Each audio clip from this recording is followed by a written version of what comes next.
Halo teman-teman semua, selamat datang di Roadshow Tangkas Webinar Series yang diselenggarakan oleh Agent & Co. Perkenalkan, saya Putri Audia Divayanti, perwakilan dari Puan Bisa sebagai MC dan moderator yang akan membantu acara kegiatan webinar pada hari ini. Saya ingin mengucapkan terima kasih kepada teman-teman semua karena sudah dapat hadir di kegiatan ini untuk kita dapat belajar bersama mengenai Roadshow Tangkas Webinar Series, Tips and Trik Membangun Kepercayaan Diri dalam Memulai Bisnis. Kegiatan Roadshow Tangkas Webinar Series, Tips and Trik Membangun Kepercayaan Diri dalam Memulai Bisnis merupakan acara webinar yang diadakan oleh Agent & Co sebagai salah satu rangkaian acara dalam rangka sosialisasi dan edukasi publik aplikasi Tangkas by Agent & Co. Agent & Co berkomitmen secara aktif menciptakan sumber daya manusia yang unggul dan berkualitas, sekaligus membuka kesempatan kerja kepada masyarakat luas. Melalui aplikasi Tangkas by Agent & Co, diharapkan dapat menjangkau seluruh masyarakat di Indonesia. Nah, kegiatan Roadshow Tangkas Webinar Series merupakan kegiatan yang dalam penyelenggaraannya dibuat langsung oleh peserta dari Tangkas Leader tahun 2023. Rangkaian kegiatan dari Roadshow Tangkas ini akan membawakan beragam tema atau topik yang bahasanya saat ini sangat dibutuhkan dan diminati oleh para generasi milenial hingga Gen Z. Nah, sebelumnya teman-teman, aku ingin mengajak teman-teman semua untuk on cam dulu yuk, teman-teman. Karena kan kalau webinar gini nggak enak ya kalau misalnya kita nggak lihat wajah masing-masing. Ketika kita nanti lihat wajah masing-masing, lebih dekat nih kita jadinya ya kan. Waduh, udah banyak nih teman-teman yang on cam. Terima kasih ya teman-teman. Dan bagi teman-teman yang belum on cam, boleh banget nih dinyalakan fitur kameranya. Oke, sebelum kita masuk ke dalam sesi berikutnya, aku ingin mengingatkan juga nanti jika teman-teman memiliki pertanyaan, teman-teman dapat bertanya melalui fitur chat Zoom yang mana teman-teman bisa menuliskan pertanyaan teman-teman. Atau jika teman-teman ingin berinteraksi secara langsung nih, teman-teman boleh banget menggunakan fitur raise hand dan juga langsung menyalakan kamera dan juga menyalakan mikrofonnya. Selama webinar nanti, teman-teman juga diharapkan menggunakan bahasa yang sopan saat berinteraksi ataupun mengirimkan pesan melalui chat box. Mohon dipahami juga bersama bahwasanya panitia kami tidak segan-segan untuk mengeluarkan para peserta, yang mana apabila peserta tersebut terbukti menggunakan fitur raise hand dan juga fitur chat box dengan menggunakan komentar-komentar yang berbau sara. Jangan lupa para peserta untuk dapat mengisi daftar kehadiran dalam link yang sudah dikirimkan oleh panitia, serta pastikan penulisan nama dan juga email dengan benar, karena akan digunakan untuk pembuatan dan juga pengiriman e-certificate. Terima kasih, teman-teman. Nah, sebelum kita masuk ke acara webinar, selanjutnya akan ada sedikit pemaparan dari tim Agent & Co sebagai salah satu penyelenggara kegiatan webinar pada hari ini. Untuk memperkenalkan tentang platform yang akan membantu kalian dalam proses mempersiapkan masuk ke dunia profesional, seperti pelatihan untuk capacity building, dan beberapa informasi tentang lowongan pekerjaan di dalam sebuah platform tersebut. Jadi mari kita sambut Kak Fikri. Halo Kak Fikri. Halo Kak Putri. Aduh, gimana Kak kabarnya Kak hari ini? Alhamdulillah sehat Kak Putri. Alhamdulillah. Nah, beda teman-teman sedikit informasi bahwasanya Kak Fikri ini merupakan Tangkas Leader Agent & Co. Waduh, jadi untuk informasi lebih lanjut, saya serahkan kepada Kak Fikri. Untuk Kak Fikri, saya persilahkan. Baik, terima kasih waktunya Kak Putri dan kesempatan yang diberikan. Halo teman-teman semuanya, selamat siang dan salam kebaikan bagi kita semuanya. Kenalin, aku Fikri Rayhan dari Tangkas Leader Agent & Co. Nah, pada kali ini aku mau kenalin ke teman-teman semuanya mengenai Agent & Co dan apa aja nih yang ada di dalamnya. Ya. Jadi teman-teman, Agent Co merupakan perusahaan startup yang telah berdiri sejak tahun 2019 dan bergerak di bidang telekomunikasi yang berfokus pada layanan kontak center dengan tujuan untuk memberikan platform layanan dan mampu berinovasi untuk memberikan peluang baru di Indonesia. Kini, Agent Co telah hadir secara langsung di 2 kota besar di Indonesia, yakni Jakarta dan Yogyakarta, agar dapat lebih dekat dengan teman-teman semuanya. Selanjutnya, Agent Co saat ini telah memiliki lebih dari 1.000 agent, lebih dari 30 proyek, dan lebih dari 23 klien di seluruh wilayah Indonesia. Selanjutnya, di layar teman-teman ini udah ada nih, daftar dan produk layanan apa aja yang ditawarkan oleh Agent Co beserta rinciannya, mulai dari talent supply and executive search hingga CX system. Nah, di layar teman-teman udah ada nih, logo-logo perusahaan yang mungkin udah nggak asing dengan teman-teman semua. Mulai dari kehidupan kita, tentunya kita telah sering beraktivitas dan berinteraksi menggunakan aplikasi ini. Nah, aplikasi dan perusahaan ini merupakan perusahaan yang telah bekerja sama dengan kami. Secara nggak sadar, mungkin teman-teman sebelumnya sudah banyak berinteraksi dengan Agent Co loh. Lalu yang berikutnya, bisa kita lihat di layar teman-teman, terdapat 5 permasalahan utama dalam bidang ketenagakerjaan yang ada di Indonesia. Mulai dari kualitas pekerja yang relatif rendah, jumlah tenaga kerja yang banyak, gaji pekerja yang dinilai rendah, pertumbuhan lapangan kerja yang lambat, hingga biaya upskill maupun reskill yang sangat tinggi. Padahal, berdasarkan hasil riset, LinkedIn pada tahun 2020 mencatat, dalam 4 tahun terakhir ada 10 lowongan pekerjaan yang menunjukkan pertumbuhan stabil. Artinya nih, nggak ada penurunan di dalamnya, ada pun sangat sedikit. Bahkan penurunan signifikan ini mesti di tengah pandemi tidak mengalami penurunan yang cukup signifikan. Nah, bisa kita lihat di peringkat 5 ini ada customer specialist yang merupakan bidang layanan dari Agent Co. Untuk memberikan solusi kepada 5 permasalahan tadi, Agent Co telah menciptakan sebuah aplikasi bernama Tangkas Leader. Nah, apa sih aplikasi Tangkas ini? Lalu apa keuntungan yang bisa kita dapat dengan menggunakan aplikasi ini? Jadi, dengan menggunakan aplikasi Tangkas ini, secara umum teman-teman akan mendapatkan 5 benefit. Yang pertama, tentunya teman-teman bisa mendownload aplikasi Tangkas secara gratis dan dapat diakses seumur hidup tanpa membayar apapun. Yang kedua, materi di aplikasi Tangkas itu berjenjang dan disesuaikan dengan kebutuhan teman-teman semua. Yang ketiga, materi yang ada di aplikasi Tangkas telah disusun oleh expert content makers. Yang keempat, teman-teman juga bisa mengumpulkan poin yang bisa dicairkan menjadi uang ke rekening teman-teman semuanya. Lalu yang terakhir, teman-teman bisa ngelamar langsung lowongan pekerjaan yang ada di aplikasi Tangkas. Nah, untuk lebih mengenal aplikasi Tangkas ini, aku punya video nih untuk teman-teman. Bisa disimak melalui video berikut ini.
Iya, itu tadi adalah video profil daripada Agent Co dengan aplikasi Tangkasnya. Nah, untuk teman-teman, langsung aja nih buka aplikasi Tangkasnya. Bagi yang belum download, silahkan download aplikasinya di App Store maupun Play Store masing-masing teman-teman. dan bisa menggunakan barcode yang ada di layar. Seperti aku bilang sebelumnya, di aplikasi Tangkas ini teman-teman bisa ikutin nih misi untuk dapetin poin dengan mengikuti langkah-langkah yang ada di layar teman-teman sekarang. Di aplikasi Tangkas juga teman-teman bisa mengikuti berbagai macam pelatihan-pelatihan yang bisa meningkatkan skill secara soft skill maupun hard skill dari teman-teman. Untuk mendapatkan poin di aplikasi Tangkas ini, teman-teman bisa ngikutin 3 metode, yakni yang pertama mengikuti training, yang kedua selesaikan misi, dan memasukkan kode voucher. Setelah poin-poin udah teman-teman kumpulin, teman-teman juga bisa mencairkan poin tersebut menjadi uang ke rekening teman-teman. Nah, kemudian teman-teman juga bisa langsung apply lowongan pekerjaan melalui aplikasi Tangkas dengan mengikuti langkah-langkah yang ada di layar. Tapi aku juga mau mengingatkan sebelum teman-teman melakukan lowongan pekerjaan, teman-teman harus melengkapi profil terlebih dahulu.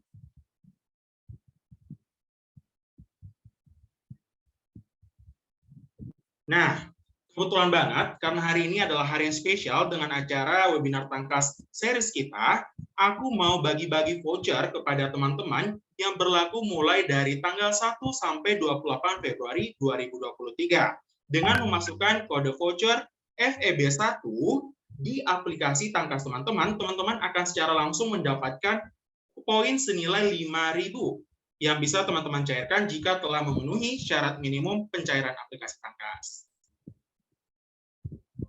Nah, bagi teman-teman yang masih haus akan ilmu, masih butuh webinar-webinar yang bermanfaat bagi pengembangan skill maupun pengembangan hard skill maupun soft skill teman-teman, teman-teman bisa mendaftarkan diri pada acara webinar series maupun bincang Agent & Co yang tercantum di layar ini pada bulan Februari ini.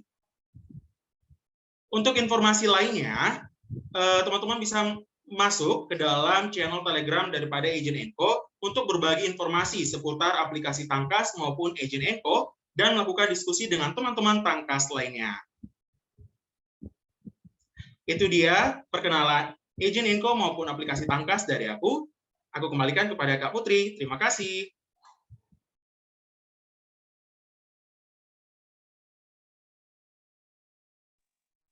Oke, terima kasih Kak Fikri atas informasi mendalamnya mengenai aplikasi Tangkas. Wah, tadi teman-teman udah dikasih tahu tuh mengenai apa saja permasalahan ketenaga kerjaan di Indonesia, serta juga keuntungan Tangkas yang salah satunya mendapatkan poin. Jadi teman-teman, untuk teman-teman yang ingin mendapatkan poin nih dan ingin bisa menukarkan poinnya dengan rupiah, boleh banget nih langsung download aplikasi Tangkas sekarang juga dan masukkan kode vouchernya.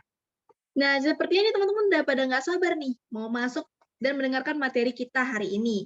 Yang mana materi kita kali ini akan dibawakan oleh Kak Anton Timothy, yang mana beliau merupakan Chief Academy Lead. Langsung saja kita sambut Kak Anton. Halo Kak Anton. Halo, halo. Suaraku terdengar nggak ya? Halo Kedengaran, Kak. semuanya. Halo Kak Anton, gimana Kak kabarnya Kak? Bentar ya, kayaknya itu belum nyala. Oke. Sehat-sehat. Gimana kabar Putri sama teman-teman yang lain? Sehat nih. Teman-teman boleh bagus ya. Sehat. Oke. Oke teman-teman nih, mantep banget. Nah teman-teman di sini ini udah ada Kak Anton nih yang bakal menjelaskan dan juga membahas mengenai tips and trick membangun kepercayaan diri dalam memulai bisnis. Jadi teman-teman boleh banget nanti dengerin apa aja nih materi yang dibawakan oleh Kak Anton, dan apabila ada pertanyaan boleh menggunakan fitur chat dan juga fitur raise hand. Udah siap Kak Anton pembawaan materinya? Siap-siap. Oke, untuk layar dan waktu dan juga Kak Anton, saya persilahkan. Oke, terima kasih Putri. Oke. Selamat siang teman-teman semua. Boleh dijawab di kolom siang, chat ya. Oke, siang. Yang ini juga boleh jawab di kolom chat. Aku mau lihat kalau belum ramai biasanya aku tidak akan mulai ya. Aku biasanya gitu. Baru siang, Kak. Kenapa ada namanya Anton juga nih? Baru 2 yang jawab di kolom chat, belum rame, takutnya belum ngumpul nih, ada 200 orang, tapi kok nggak ada suaranya. Oke, ada yang jawab sehat Kak, siang. Oke. Sehat. Terima kasih teman-teman udah ngejawab ya. Oke, hari ini saya diminta tolongin sebenarnya sama teman-teman dari Agen Enko buat share gimana sih bangun kepercayaan diri buat mulai bisnis gitu ya. Pertanyaannya teman-teman udah siap belum ya? Sudah, Kak. Sudah, oke. Sebentar ya. Oke, saya oke. Sebelumnya saya mau ucapin terima kasih dulu buat teman-teman yang sudah hadir. Sekarang saya mau izin share screen. Oke, sebentar. Oh. Apakah layar saya sudah terlihat? Sudah. Oke. Sudah, Kak. Thank you. Oke, teman-teman. Kalau saya biasanya itu lebih suka belajar bareng atau kita lebih ke ngobrol aja ya. Kalau teman-teman nanti ada yang saya tanya, boleh raise hand, boleh juga nanti tulis di kolom chat kalau teman-teman punya pendapat ataupun ingin menjawab pertanyaan dari saya.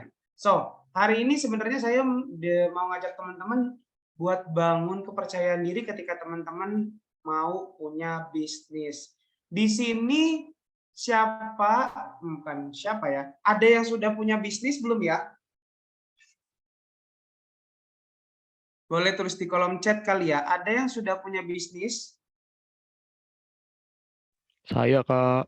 Oh, sudah ada ya. Oke. Bisnis apa kalau boleh tahu, Mas? Saya kontraktor mesin, Mas. Waduh, kontraktor mesin.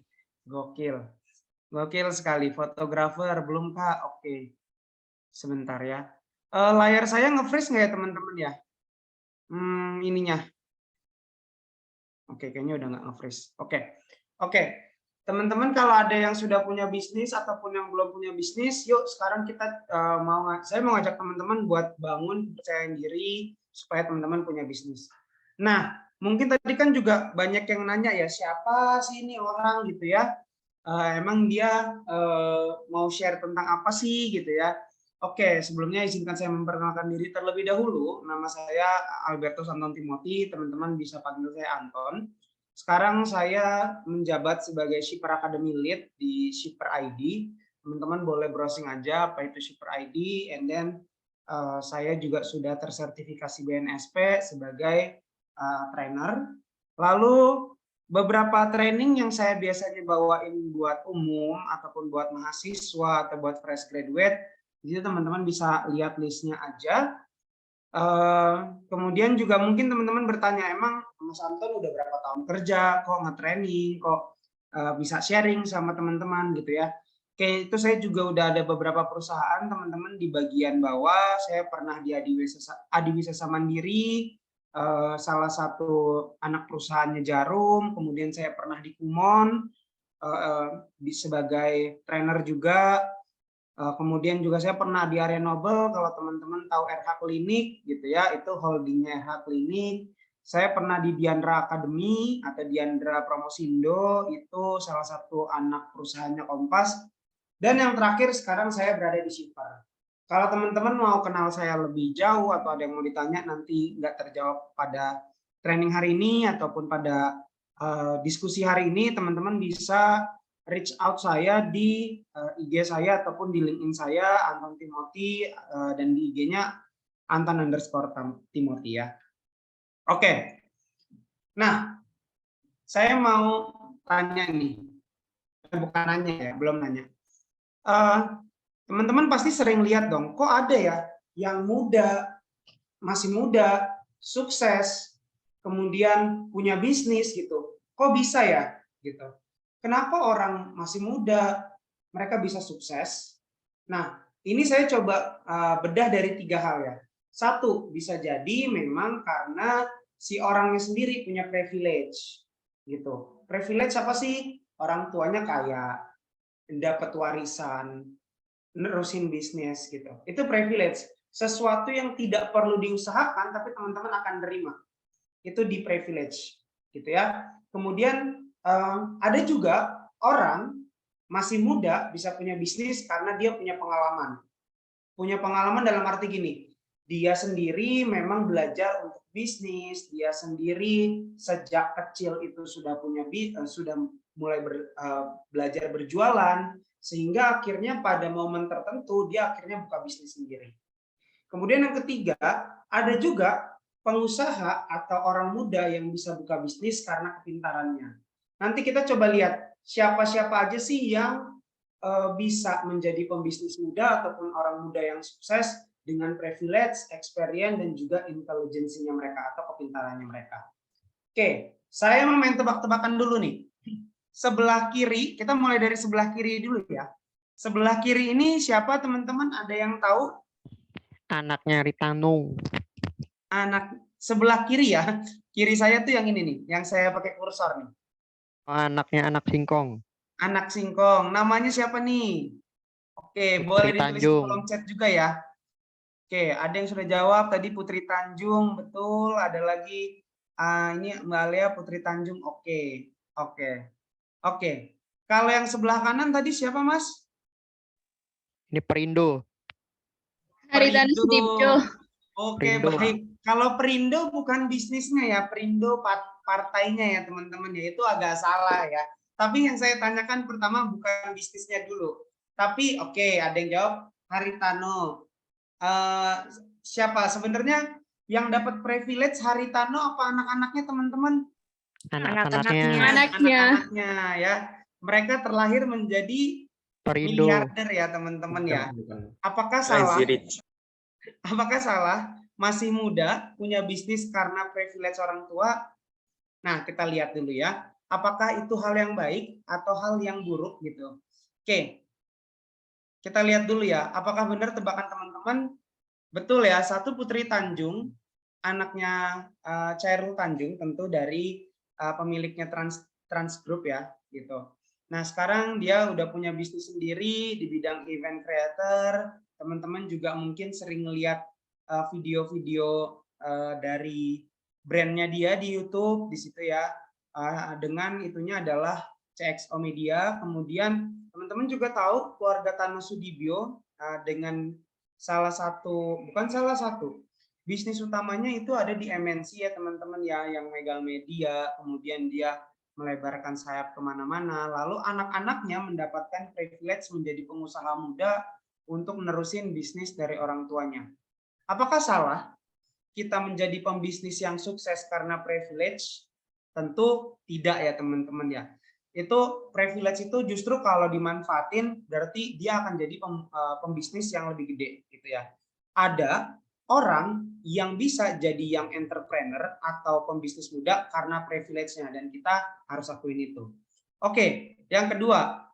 Yang kiri dulu ya, yang pakai kacamata dulu. Boleh tebak yang pakai kacamata siapa?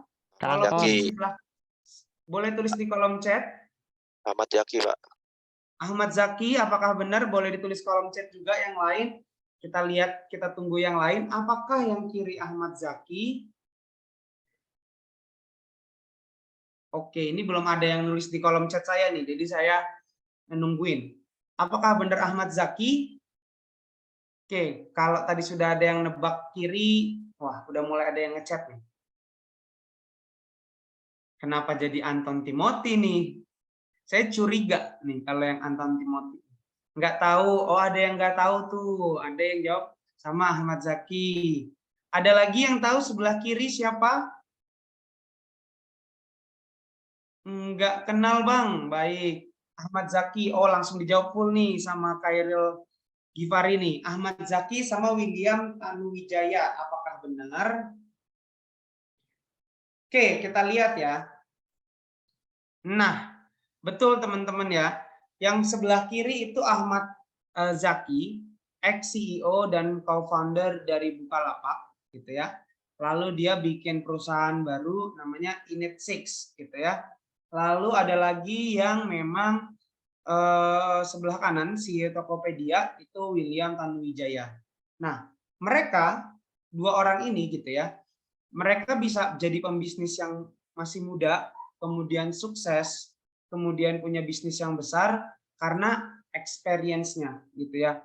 Kedua orang ini punya background sebelum bikin bisnis dia sudah bekerja di tempat lain, sudah mencari ilmu di tempat lain gitu ya. Kalau pada case-nya William Tanuwijaya, sejak dia masih sekolah gitu, dia sudah coba mempelajari bisnis dengan cara punya usaha sendiri atau berdagang sendiri.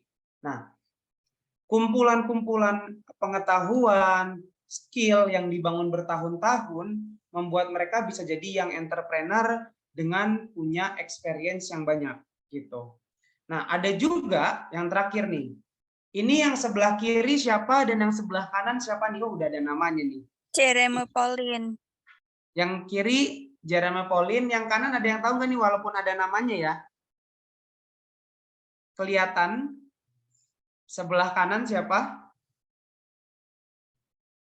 Saya lihat di kolom chat. Sebelah kiri Jeremy Pauline betul, sebelah kanan siapa nih? Ada yang tahu sebelah kanan yang baju merah? Phil Opamuratawongse. Oke. Phil Opamuratawongse. Oke. Nah, ini sama nih teman-teman nih. Oke. Yang ketiga, tadi kita lihat bahwa yang pertama itu ada yang jadi yang entrepreneur itu karena memang punya privilege, yang kedua karena pengalaman, dan yang ketiga karena kepintaran ya teman-teman ya, atau kejelian mereka untuk membuka bisnis. Oke, benar ya teman-teman. Sebelah kiri itu Jeremy Pauline, tentunya dia co-founder dari Mantapu Corp dan juga founder dari Menanti teh-teh kekinian gitu. Lalu sebelah kanan sebenarnya CEO-nya saya nih ya, CEO-nya saya, CEO-nya Shipper, namanya Phil Opamuratawongse. Kenapa sih dia masuk ke yang ini? They become the young entrepreneur because of their intelligence. Jadi kedua orang ini sebenarnya sejak kuliah mereka langsung keluar dan punya bisnis. Kok bisa ya? Karena mereka punya kepintaran untuk membaca bisnis itu sendiri.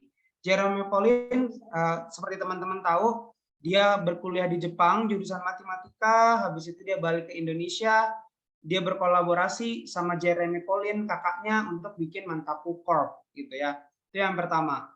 Kenapa dia disebut pinter? Karena dia sendiri tahu marketnya itu seperti apa, cara bangun bisnisnya seperti apa, tanpa banyak pengalaman sebelumnya gitu. Karena memang dia jeli aja ngelihat peluang. Begitu juga CEO saya itu Phil Opamuratawongse. Dia lulusan dari Stanford gitu ya, Stanford. Di sana dia kemudian pindah ke Singapura karena kepintarannya dan pengalamannya dia belajar bisnis, dia tahu apa aja yang harus diurusin pertama kali mulai bisnis. Nah, itu menjadi part di mana mereka disebut pintar membaca situasi, pintar untuk beradaptasi, dan pintar untuk bisa mengejar kepercayaan orang terhadap bisnis mereka gitu. Nah, pertanyaannya adalah bagaimana atau gimana nih buat teman-teman yang di sini? Teman-teman tentunya pengen jadi yang entrepreneur dong, atau orang yang punya bisnis sejak muda gitu. Nah, kalian tuh pengen jadi entrepreneur yang kayak gimana? Yang berdasarkan privilege kah? Berdasarkan experience kah? Atau berdasarkan intelijensinya teman-teman? Boleh ditulis di kolom chat teman-teman pengen jadi yang entrepreneur yang mana nih? Jadi pengusaha muda karena privilege, karena experience, atau karena intelijennya teman-teman. Boleh ditulis di kolom chat. Wah, gitu dong. Oke. Experience, intelijen. Waduh, udah mulai banyak nih. Experience, intelijen, experience. Oke. Karena pengalaman. Oke, sama aja. Intelijen plus experience. Betul. Wah, banyak ya keinginannya teman-teman ya.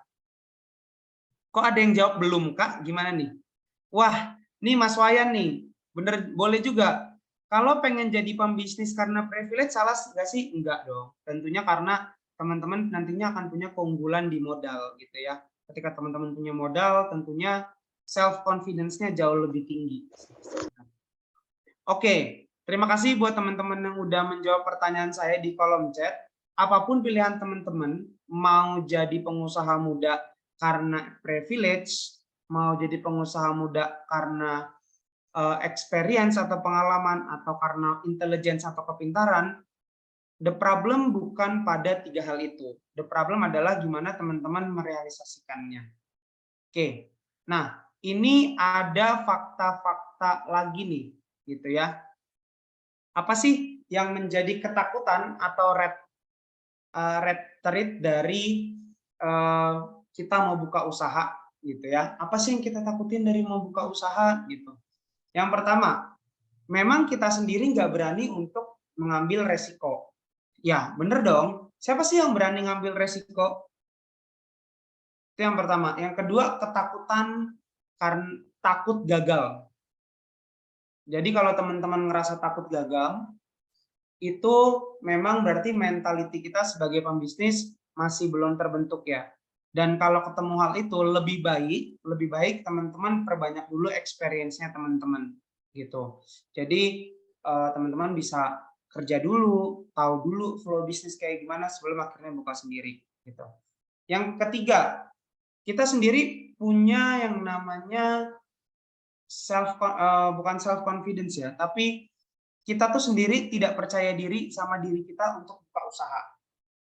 Dan yang keempat tentunya adalah penuh ketakutan. Itu red flag dari seorang yang mau jadi pengusaha muda. Takut ngambil resiko, kemudian takut untuk gagal, habis itu penuh ketakutan, dan yang terakhir yang self confidence teman-teman. Nah, hari ini kita bakal fokus buat belajar gimana sih kita bisa punya self confidence itu gitu. Setelah kita tadi kenal bahwa ada yang lahir karena privilege, ada yang lahir karena experience, lahir karena intelijensi, semua itu akan percuma kalau teman-teman belum nge-build basicnya, yaitu di self confidence.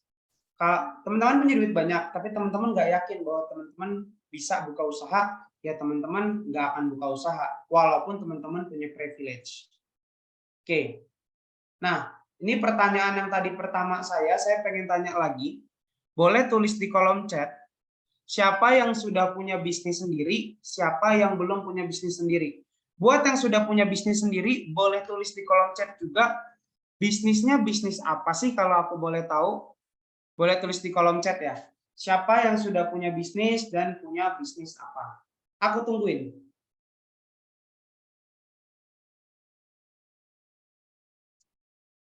Belum. Freelance design.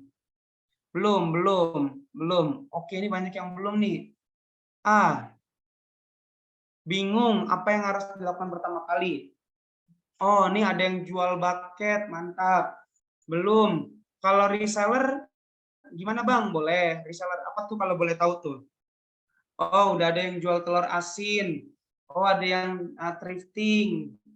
Wah, keren-keren ya. Menarik. Ada yang jual jasa joki tugas, keren banget. Mahasiswa banget nih jasa joki tugas ya. Gokil. Waduh. Ada lagi yang jawab beban keluarga. Yuk kita doakan semoga Kak Lorna Maulia nih segera diangkat dari status mahasiswanya menjadi status pekerja ya, jangan pengangguran ya.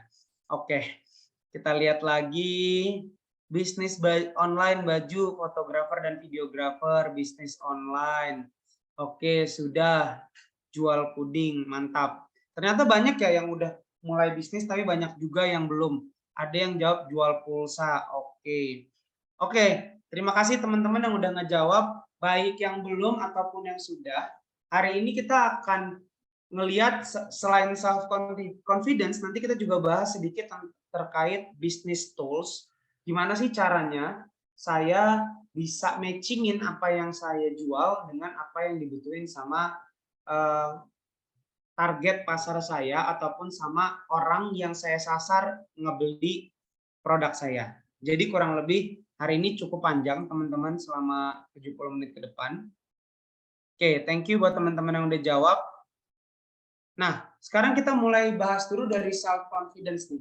Kalau teman-teman sudah punya bisnis, berarti teman-teman sudah punya self confidence untuk buka bisnis, tapi belum tentu self confidence itu berlangsung seterusnya teman-teman ya. Kenapa? Karena faktanya ketika teman-teman buka bisnis, ada banyak sekali hal-hal horor yang akan menghantui, seperti barangnya susah laku, kemudian banyak yang komplain, yang akhirnya nanti mengikis self confidence kita atau kepercayaan diri kita terhadap bisnis kita sendiri. Nah, kalau buat teman-teman yang belum punya, yuk kita bangun self confidence kita buat memulai suatu bisnis. Tapi the question is, sebenarnya pertanyaan utamanya, self confidence itu apa sih, gitu ya? Ini berdasarkan kamus bahasa Inggris ya, bukan bahasa Indonesia ya. Self confidence itu adalah gimana teman-teman tuh bisa nge-encourage diri teman-teman, bisa percaya sama diri teman-teman, dan bisa melakukan apa yang teman-teman percayai atau yang teman-teman yakini.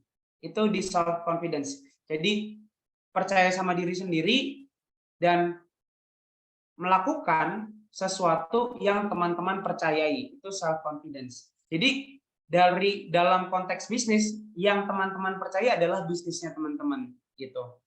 Lalu ada juga nih, ini tuh adalah sebuah positive feeling yang ngebuat kita itu bisa ngelit ataupun secara sadar bisa ngekontrol seluruh tindakan kita, utamanya di bidang bisnisnya kita sendiri atau bisnis yang mau kita bangun.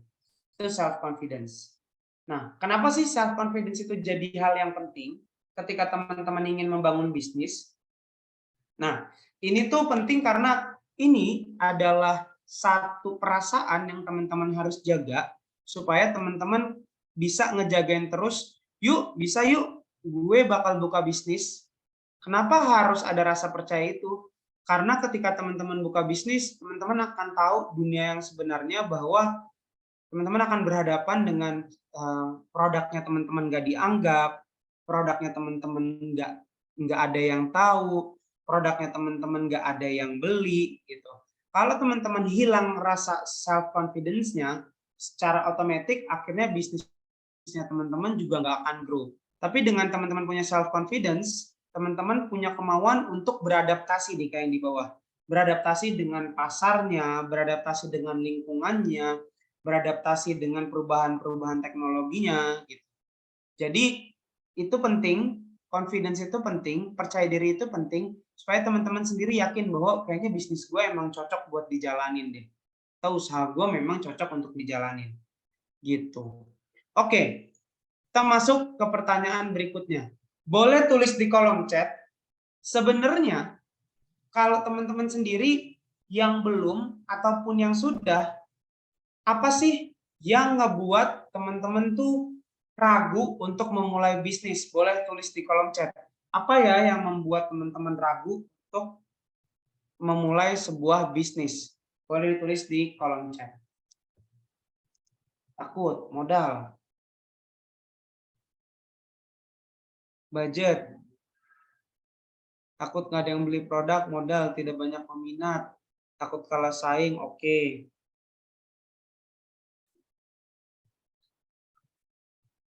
Wow, sudah cukup banyak sekali ya. Oke.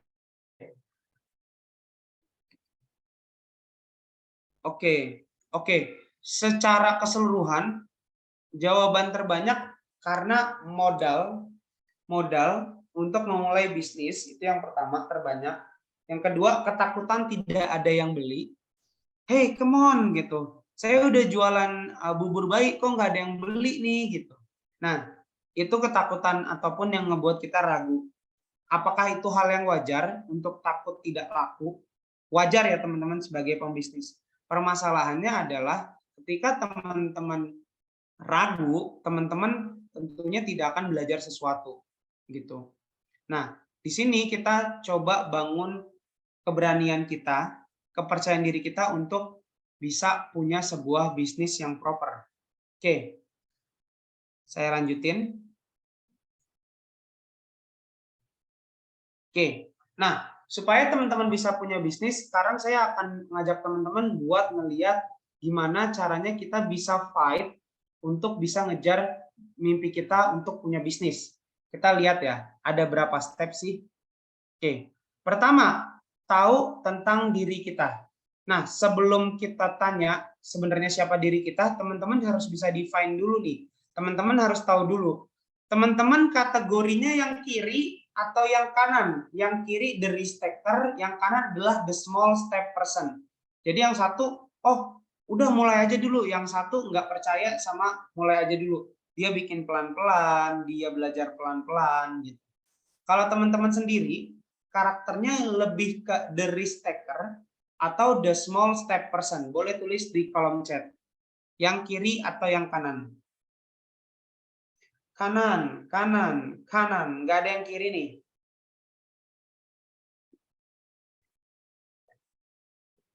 Oke.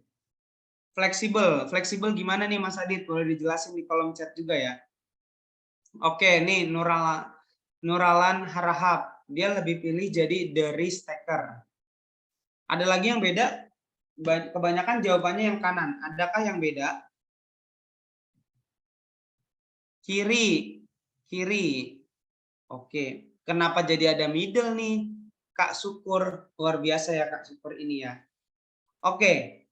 Nah, sama teman-teman, lagi-lagi ini bukan untuk menjudge ataupun untuk menilai teman-teman karakternya yang mana. Justru teman-teman perlu mengevaluasi kalian itu punya karakter yang mana. Apakah dari staker?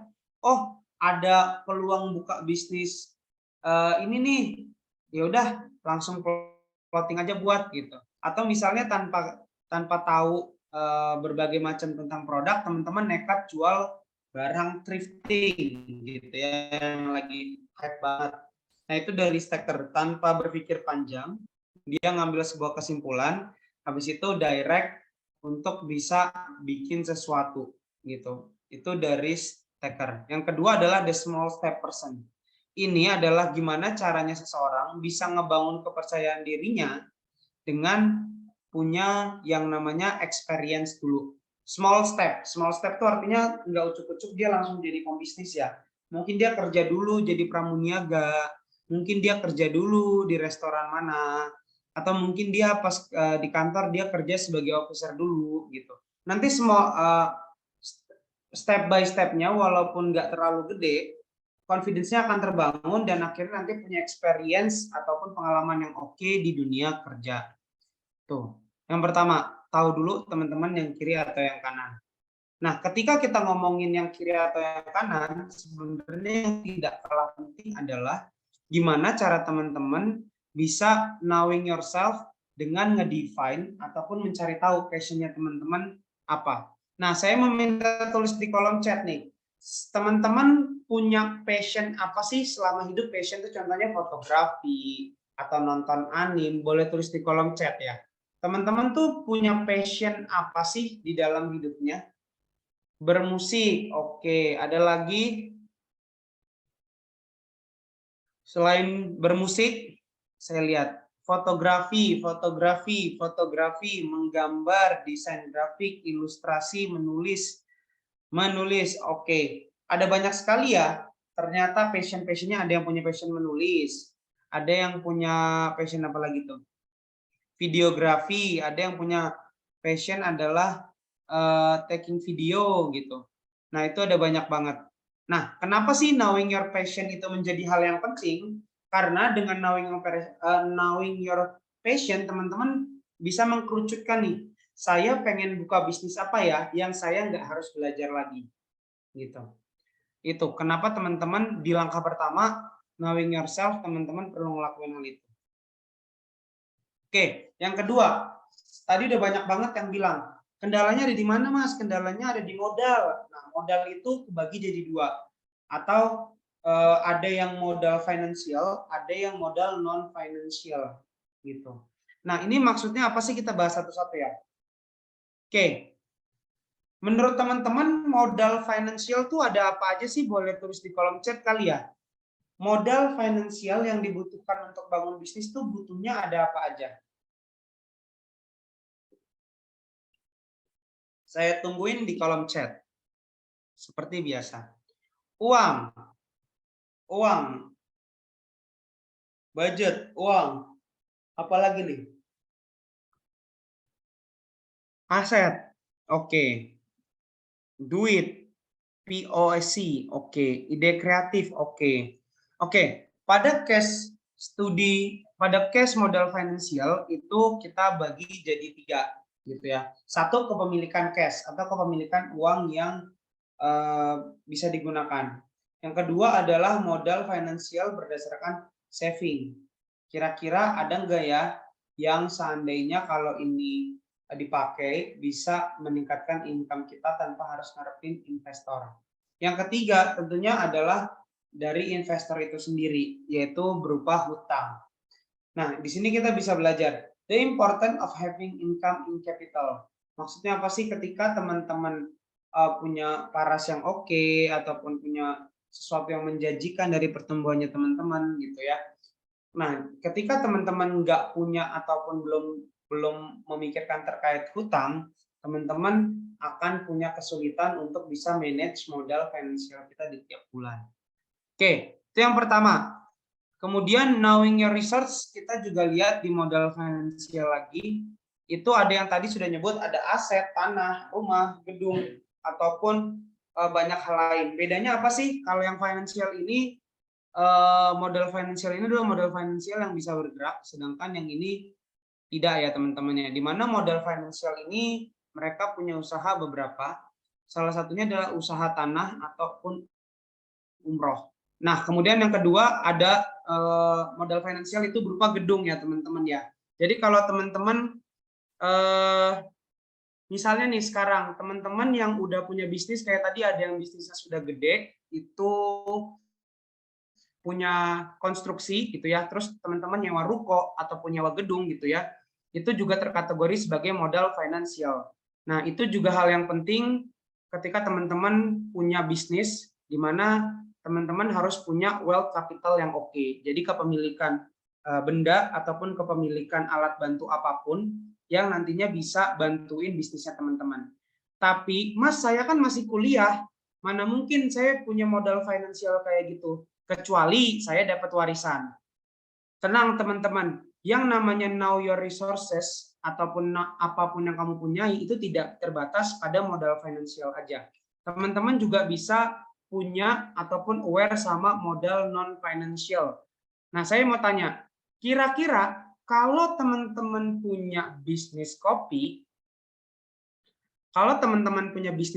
atau mau bikin bisnis kopi, terus bisnisnya buka, orang yang teman-teman invite pertama kali siapa? Boleh tulis di kolom chat ya. Orang yang teman-teman invite pertama kali, kenalan, orang tua, yang ahli, bestie, barista, keluarga, teman, keluarga, anak muda, oke. Teman, pesaing terdekat luar biasa. Mas Wayan memang kayaknya lagi mau ngajak berantem ini ya, tetangganya kali ya. Ayo Mas, ini kopi saya juga enak gitu ya. Luar biasa ini Mas Wayan nih. Nggak apa-apa juga sih, siapa tahu mungkin pesaingnya sebenarnya sahabatnya, kan kita nggak tahu ya. Nggak apa-apa ya Mas Wayan ya. Oke, udah banyak yang nyebutin. Nah, kita lihat ya. Ternyata keluarga, teman, kolega, kenalan, orang-orang sekitar tempat kita jualan kopi, itu juga jadi modal non-financial kita, yaitu modal networking capital. Kebayang nggak sih kalau teman-teman nih buka usaha nih, terus nggak tahu harus jualan ke siapa pertama kali. Atau nih misalnya ada yang mau jualan kue cucur, terus yang mau dimintain cobain pertama siapa? Pasti orang-orang terdekat dong, gitu. Makin banyak orang yang teman-teman kenal, makin banyak networking yang teman-teman kenal, itu juga jadi modal non-financial yang bisa teman-teman pegang. Jadinya teman-teman tidak perlu bingung, paling tidak di awal teman-teman sudah tahu ada orang-orang yang membeli ataupun akan memberikan feedback terkait apa yang kita jual. Itu di modal non-financial yang pertama, yaitu kepemilikan ataupun modal networking capital. Oke. Yang kedua, kira-kira apa lagi ya?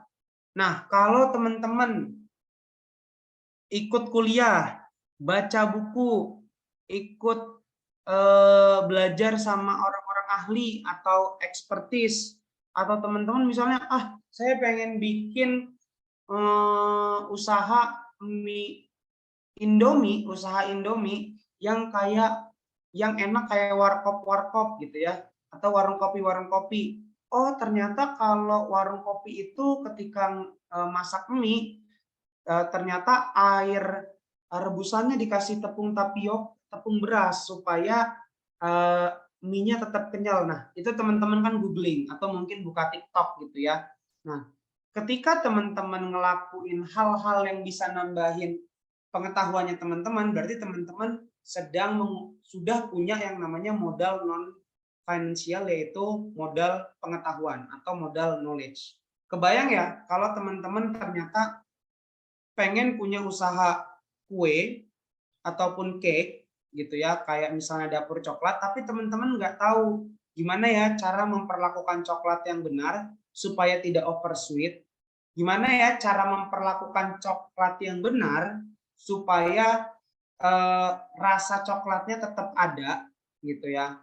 Nah, itu di modal non finansial yang berikutnya itu modal knowledge ataupun modal pengetahuan. Yang ketiga, kalau teman-teman nih, oh yang namanya kita bikin produk ataupun misalnya produknya makanan, kita pasti akan ada trial and error. Nah, ketika trial and error kan butuh waktu. Waktu yang teman-teman habiskan untuk menemukan satu formula produk itu adalah termasuk modal non finansial juga, yaitu modal berbentuk investasi waktu gitu ya. Karena cuma waktu doang yang bisa membantu teman-teman dalam trial and error. Begitu juga misalnya nih, teman-teman punya usaha ikan cupang. Kemudian teman-teman buka usahanya di ruko nih, cupangnya udah dipajang gede gitu ya.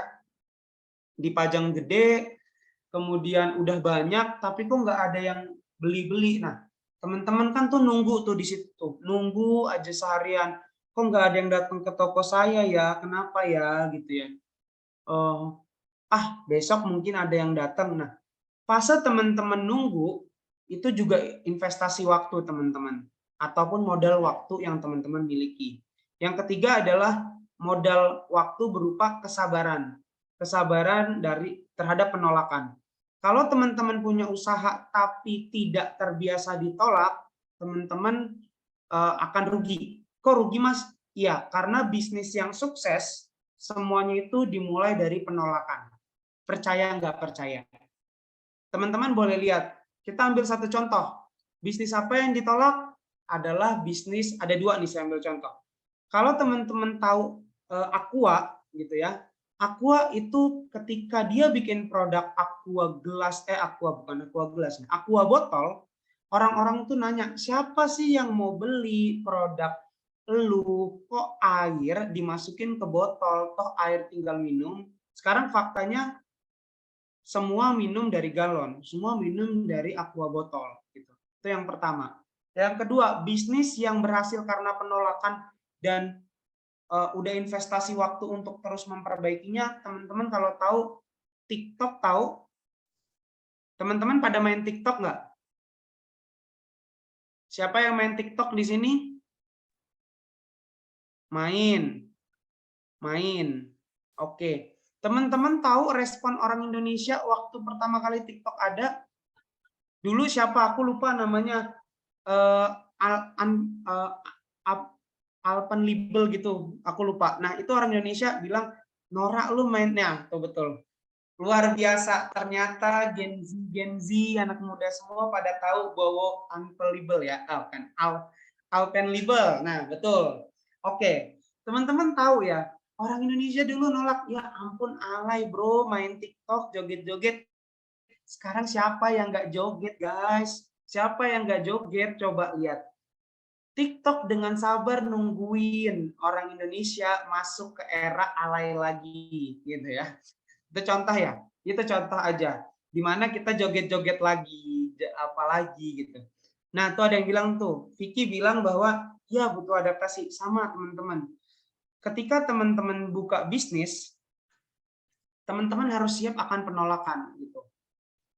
Ketika teman-teman ditolak, ini yang TikTok lakukan ya. Nanti ini nggak ada di materi ini, sebenarnya ada materi bisnis lain yang bisa kita pelajari terkait TikTok. Ketika TikTok ditolak gitu ya. Ketika TikTok ditolak di Indonesia, dia nge-review. Yang pertama, oh ternyata orang Indonesia nggak suka ya orang nari-nari. Tapi dia nanya, apa iya orang Indonesia nggak suka nari-nari? Gitu. Lalu mereka riset lagi. Oh ternyata yang salah bukan pada konsep videonya, tapi yang salah lagu-lagunya. Dulu zaman-zamannya waktu itu lagunya TikTok tuh, kita tuh masih ngerasa lagu koplo tuh aneh gitu ya. Lagu koplo tuh lagu-lagu buat mereka yang ya mirip-mirip dangdut lah gitu pada waktu itu. Tapi seiring berjalannya waktu, seleranya orang Indonesia berubah dan lagu-lagunya TikTok diperbaruin gitu. TikTok juga ngambil lagu-lagu dari luar negeri. Nah, terus dia ngebangun itu. Jadi modal non financial berikutnya yaitu investasi waktu, salah satunya adalah waktu yang kita luangkan untuk sabar menerima penolakan gitu. Itu yang termasuk modal non financial. Tadi kita yang pertama udah knowing yourself, teman-teman mau jadi yang kayak gimana, mau jadi the risk taker atau the small step one. Yang kedua, kita udah tahu, kita diminta untuk ngebedah resourcesnya kita. Kita punya modal finansial apa aja? Punya duit enggak, punya investasi atau enggak, punya tabungan atau enggak. Terus kita diajak lagi ngelihat modal non financialnya. Ada modal networking. Lu punya temen nggak sih? Lu punya waktu nggak sih? Lu punya pengetahuan nggak sih? Itu di bagian yang kedua. Sekarang saya lupa. Kayaknya ntar lagi kita akan masuk ke bagian ketiga ya. Oke. Nah, benar. Setelah kita tahu kita itu orang yang gimana, kita tahu kita bisa punya resources apa aja, sekarang saatnya kita ngelakuin step yang ketiga, yaitu riset gitu ya. Teman-teman Agenenko, kalau waktuku memang sudah limit, tolong diinfo ya, jadinya aku juga aware gitu ya. Oke, yang ketiga adalah do your research. Sebelumnya saya belum dengar suara teman-teman, masih semangat kan ya? Aku masih ada, ini baru pertengahan slide nih. Apakah teman-teman masih semangat ngikutin trainingnya hari ini? Semangat Kak? Oke. Semangat. Semangat. Semangat sekali. Lanjut ya. Semangat. Semangat sekali. Gasken. Oke, siap. Thank you. Nah, Ajar bleh. Ajar bleh. Mantap. Oke. Nah, yang ketiga, teman-teman perlu yang ngelakuin namanya riset. Riset itu sebenarnya hal yang umum yang bisa kita lakukan. Mas, itu mah cuman bisnis gede doang aja yang ngelakuin riset. Kata siapa? Kita juga perlu loh ngelakuin riset. Mas, tapi bisnis saya kecil, saya cuma mau punya usaha ikan asin, masa harus riset? Tetap harus riset gitu. Karena tanpa riset teman-teman akan hilang arah gitu ya. Nah, kita lihat. Oke. Sekarang saya mau tanya, teman-teman pernah ngelakuin riset nggak buat bisnisnya? Boleh tulis di kolom chat siapa yang pernah ngelakuin riset untuk bisnisnya. Boleh tulis di kolom chat. Pernah. Apa tuh yang di riset? Boleh di-share ya. Yang pernah ngelakuin riset buat bisnisnya, boleh di-share.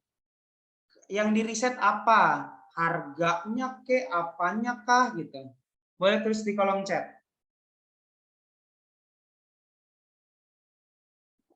Baru dua yang jawab pernah nih. Mas, riset melalui ilmu pengetahuan buku dan situasi di lapangan. Luar biasa, jawabannya anak kuliah sekali nih, Mas Syukur nih. Nah, ini nih yang saya tunggu-tunggu nih jawabannya nih. Riset harga pasar, betul. Riset melihat pangsa pasar, kompetitor kanan kiri, setuju.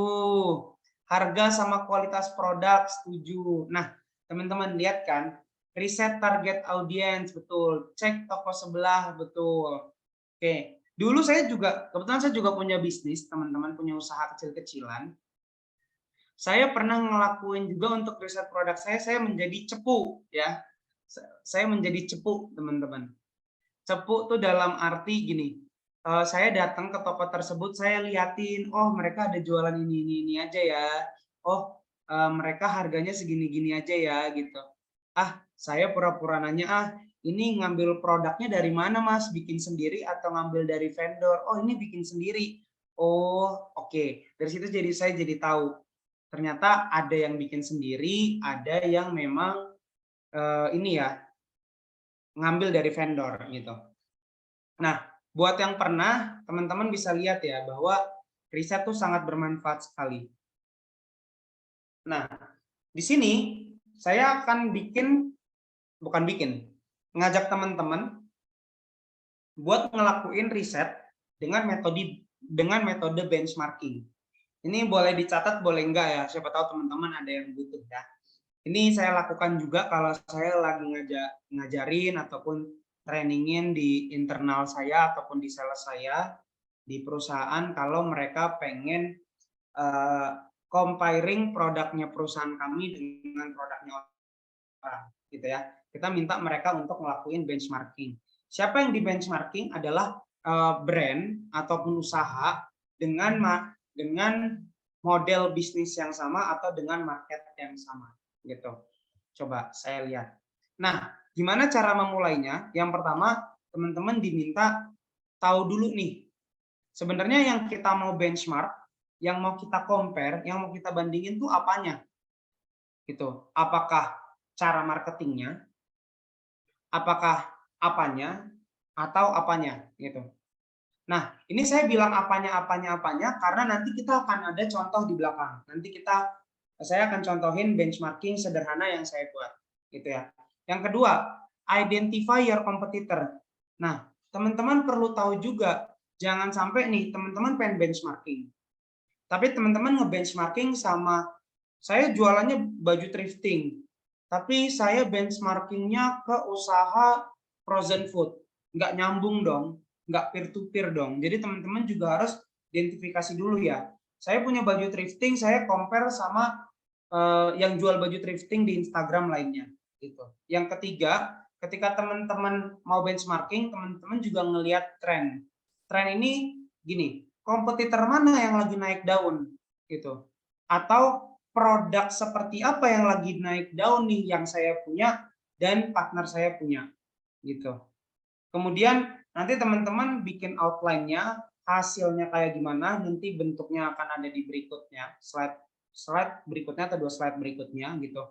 Baru teman-teman harus bikin, saya harus ngapain ya kalau ternyata dari benchmarking ini perusahaan saya atau usaha saya kalah nih dari kompetitor atau benchmarkingnya ternyata dia jauh lebih oke dari saya. Gimana ya saya harus ngelakuin apa ya gitu. Ini yang teman-teman harus lakukan ketika teman-teman memulai untuk melakukan benchmarking. Identify dulu tujuan benchmarkingnya apa, dipilih-pilih dengan benar, mau bandingin sama kompetitor mana, jangan lupa ngelihat trennya, hasilnya tuh pengen dapat informasi apa, sama informasi tanpa action itu nothing, jadi teman-teman perlu develop juga, saya akan coba implementasi apa ya, atau saya akan nyobain apa ya dari hasil benchmarking tersebut. Nah, ini contohnya aja teman-teman, contoh sederhana ketika teman-teman ingin membuat benchmarking, gitu ya. Oke, ini saya pakai contoh kasus sedikit. Saya pengen buka toko clothing, gitu ya, ataupun bisnis clothing di Instagram, bukan di Instagram, clothing biasa aja, gitu. Dan saya tuh pengen fokus untuk membuat t-shirt, baju, anime, one piece aja, gitu. Nah, maka dari itu saya ngelakuin benchmark ke beberapa brand yang punya bisnis di bidang clothing juga, dan clothingnya yang nawarin anime juga. Nah, di sini saya ambil contoh. Oke, yang saya benchmark pertama adalah target customer. Oh, kalau saya itu pengennya nargetin di umur 18-25. Kenapa 18-25? Karena ya siapa sih yang nggak suka anime di umur-umur segitu gitu. Nah, tapi ada brand lain kok dia nyasarnya bukan umur 25. Tapi dia nyasarnya umur 25 ke atas, beda sama saya. Kenapa ya? Nah, ini kita pikirin pertama. Ternyata setelah kita benchmark, kita tahu, oh, dia itu ngincer gen Y gitu ya, atau umur 25 sampai 33 tahun karena penyuka anime itu sekarang sudah besar. Sedangkan anak-anak muda itu udah nggak nonton anime lagi kebanyakan nonton Korea. Makanya dia nargetin umur 25 sampai 33. Wah, ini informasi baru nih. Ternyata target saya 18 sampai 25, sedangkan dia targetnya 25 sampai 33. Di mana posisinya mereka udah sedikit lebih dewasa gitu. Nah, terus kita lihat lagi berikutnya. Ada marketing style. Oh, saya itu karena masih baru, saya mungkin nanti masih konvensional nih usahanya. Sedangkan kalau yang brand satu lagi yang saya compare, dia ternyata udah pakai ads, udah jualan di marketplace, sudah jualan di Shopee, sudah jualan di mana-mana gitu ya. Oke, kemudian berikutnya lagi saya compare dari harga barangnya. Kita bisa lihat, oh saya nanti rencananya akan jualan di harga 80.000 sampai 110. Ya lumayan lah, saya ngambil untung-untung 20.000, 10.000 per pieces gitu. Tapi brand X ini enggak, kisaran harganya 100 sampai 150.000. Kenapa ya? Kok dia berani banget mahal? Oh, karena si Gen Y ini target marketnya udah pada kerja, kemampuannya udah lumayan. Sedangkan saya masih banyak kan anak SMA sampai kuliah gitu. Nah, itu yang pertama. Nah, ternyata setelah saya benchmarking lagi, ternyata ini juga berpengaruh dari selling style-nya. Kalau saya rencananya mau langsung jualan di toko ataupun nanti pakai WhatsApp, bro mau dong baju one piece-nya, nah itu direct selling. Tapi ternyata kalau si yang brand X ini, dia itu bikin harga 100 sampai 150 karena untuk kepentingan selling style-nya, dia itu akan nawarin diskon produk. Jadi seolah-olah harganya murah atau harganya ada promonya gitu. Terus yang terakhir adalah berdasarkan produk, saya cuma jualan baju t-shirt only. T-shirt one piece only. Sedangkan kalau dia brand X yang saya compare, ternyata dia jual baju t-shirt anime, ada yang bentuknya Naruto, ada yang Jujutsu Kaisen gitu ya, ada banyak misalnya kayak gitu. Nah dari situ saya tahu ternyata brand X ini jauh lebih unggul dari variety-nya, kemudian secara selling strateginya dia jauh lebih mature karena pakai diskon, dari marketingnya dia juga udah lebih banyak usahanya, lalu yang terakhir dari target marketnya juga beda. Nah tugas kita adalah menganalisa benchmarking table ini. Terus kita lihat, kita bisa belajar apa ya dari bisnis sebelah. Nah, itu adalah tujuan benchmarking. Sebentar, saya lihat kolom chat dulu. Oke, kolom chatnya rame untuk nanya absensi ya. Oke, berarti aman. Kalau teman-teman ada yang mau ditanya juga boleh ya. Oke, saya lanjut lagi. Nah, kalau udah benchmarking, berikutnya kita akan ngapain ya? Ayo, habis ini kita ngapain teman-teman? Habis sudah punya benchmarking, boleh tulis di kolom chat dulu deh. Sambil aku istirahat minum. Habis benchmarking kita akan ngapain?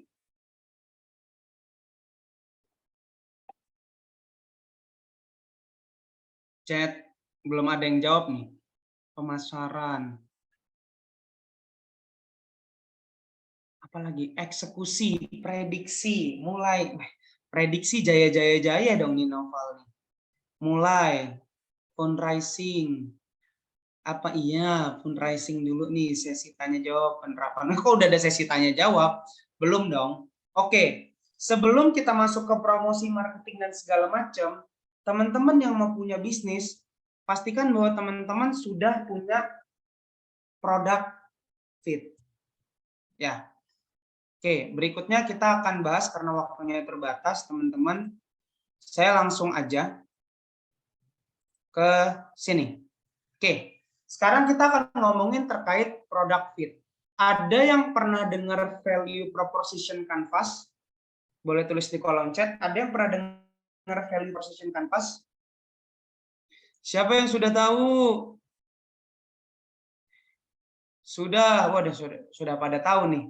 Berarti udahan aja nih kalau udah. Oh, ada yang belum. Baru sedikit yang jawab. Belum. Oke, lumayan banyak nih yang belum sekarang. Setelah ditegur baru ya banyak ya. Oke, pertanyaannya, Oke, belum. Pertanyaannya gini, sudahkah teman-teman yang punya bisnis memastikan bahwa produknya fit dengan target marketnya? Oke.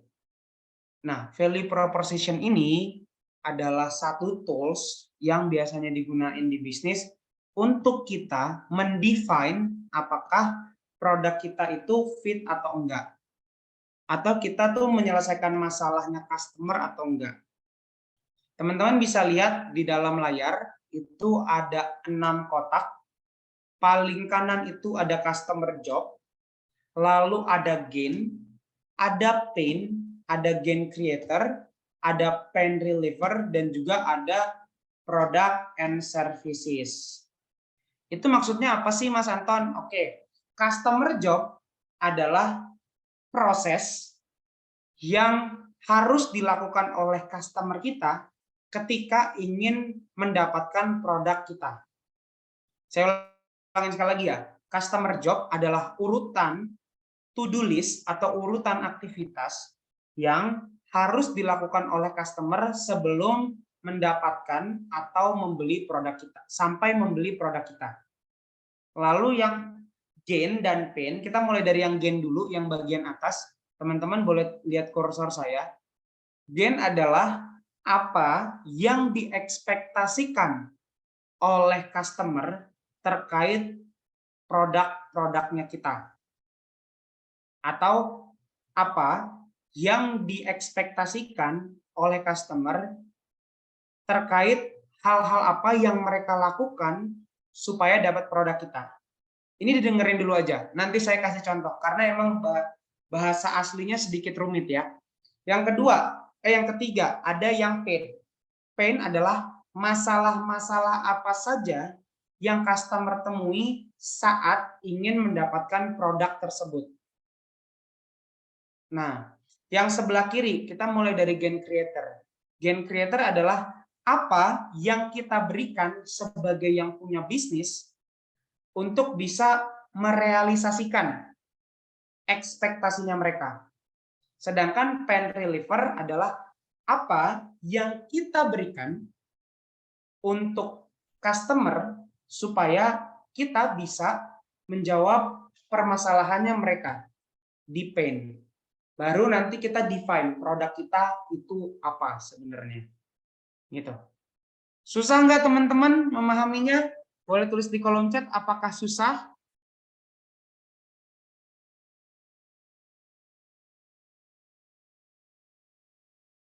Tidak Bang. Oke.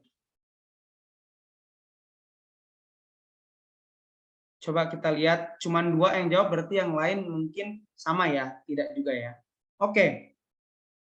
Kalau gitu, karena waktu yang terbatas, saya lewatin. Nah, kita langsung ke praktis aja. Siapa di sini yang pernah beli Mixu? Mixu tuh jualan apa sih sebenarnya? Sering, es krim. Jualan merek, es krim. Es krim seperti apa tuh kalau boleh tahu? Yang lengkap dong.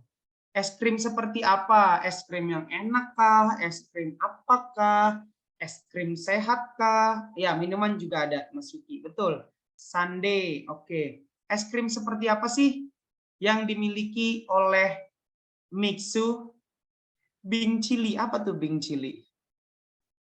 Jual bahan baku, apa iya Mixu jual bahan baku nih? Es krim Sundae, es krim paling enak, belum pernah. Oke. Nah, ini teman-teman saya bocorin ya. Es krim dengan harga yang bisa dinikmati mayoritas Indonesia. Bagus nih Mas Yogi. Betul sekali. Nah, teman-teman boleh lihat chatnya Mas Yogi ya. Es krim dengan harga yang bisa dinikmati mayoritas orang Indonesia. Gitu. Ini adalah cara kita bikin value proposition ataupun Mixu bikin value proposition. Orang Indonesia mau makan es krim, gengsi makan McD 14.000 gitu ya, cuman dapat es krim coklat doang gitu. Sekarang ada Mixu, dia punya variasi lain. Atau mungkin orang Indonesia pengen makan es krim, sambil nongkrong. Masa iya sih saya harus bayar Häagen-Dazs buat makan es krim enak sambil nongkrong? Enggak kan? Betul. Ini Mas Yogi bagus banget. Es krim dengan harga yang bisa dinikmati oleh mayoritas orang. Oke. Es krim murah plus enak. Oke. Ini udah mulai banyak ya es krim yang tidak overpriced. Betul. Oke. Sekarang saya akan buka aslinya value proposition-nya Mixu tuh kayak gimana. Oke. Kita langsung mulai aja ya. Dari sebelah kanan saya ngambilnya Mixu yang es krim ya, bukan Mixu yang minuman. Oke, kita mulai dari sebelah kanan. Sebelah kanan tadi itu ada customer job. Customer job adalah urutan pekerjaan yang dilakukan seseorang sampai dia mendapatkan es krim. Oke. Nah, customernya siapa sih? Customernya adalah orang-orang yang mau makanan manis. Nah, apa sih yang dilakuin sama orang-orang yang mau punya makanan manis? Pertama, dia mencari dulu makanannya, mungkin lewat Gojek, mungkin lewat Grab, mungkin lewat apapun itu gitu ya. Kedua, mereka akhirnya memutuskan membeli es krim. Oke, dari sekian banyak makanan manis, ada kue, ada kopi, ada chat time, mereka pilih es krim gitu ya. Kemudian yang ketiga, mereka mencari es krim yang disukain. Yang keempat, dia memutuskan es krim yang ingin dibeli. Ketika dia memutuskan es krim yang dibeli, tentunya dia ada pertimbangan-pertimbangan cukup banyak. Dari variasi rasanya, dari harganya, gitu ya. Baru mereka membeli, habis itu nanti menikmati es krim, sampai nanti memberikan testimoni terkait es krim yang dibeli. Nah, ini adalah customer job-nya dari value proposition canvas-nya di sebelah kanan. Sebelah atas gitu ya, biasanya adalah gain atau ekspektasi. Sebenarnya yang diekspektasiin tuh apa sih? Rasanya enak, pasti dong. Terus es krimnya creamy, jangan kayak es tongtong ya, es tongtong yang bentuknya bukan es tongtong, es kado gitu ya, yang panjang coklat gitu. Rasanya tentu kita nggak mau es krim yang kayak gitu dong, gitu ya. Kita pengennya yang creamy. Kalau bisa tanpa bahan pengawet, harganya terjangkau dan rendah kalori gitu ya. Kemudian apa sih ketakutan orang makan es krim? Nggak sehat, nanti batuk habis makan es krim. Habis itu ribet makannya, cepat cair. Jadi kalau misalnya kita mau buru-buru makan tuh, kita tuh harus buru-buru makan gitu sebelum cair gitu. Kemudian ada juga masalah di mana kita bosan sama tekstur es krim yang gitu-gitu aja toppingnya. Nah, kalau teman-teman tahu, semua gen dan pen ini dijawab sama Mixu dengan cara dari harganya 10 ribuan, terus pilih es krimnya yang nggak terlalu manis, tapi masih kerasa creamy-nya gitu ya. Kemudian juga dia bikin komposisi susunya diperbanyak, habis itu variannya tidak hanya vanilla tapi banyak lagi. Kemudian yang berikutnya, supaya nggak batuk, mereka bikin es krim yang nggak terlalu over sweet. Aku nggak tahu ya, kalau di aku sendiri antara es krim McD sama es krim Mixu tuh jauh lebih masuk ke aku, karena aku rasa nggak begitu manis. Beda sama es krimnya McD, nggak tahu kenapa. Kemudian yang kedua, banyak sudah pakai gelas gitu ya, tidak hanya kon aja gitu. Kalau teman-teman tahu harga modelannya memang modelan sundae, tapi pakai botol yang lebih gede atau pakai tempat wadah plastik yang lebih gede. Kalau teman-teman nanti beli Mixu, coba aja dilihat ya, compare antara wadah Mixu sama yang lain.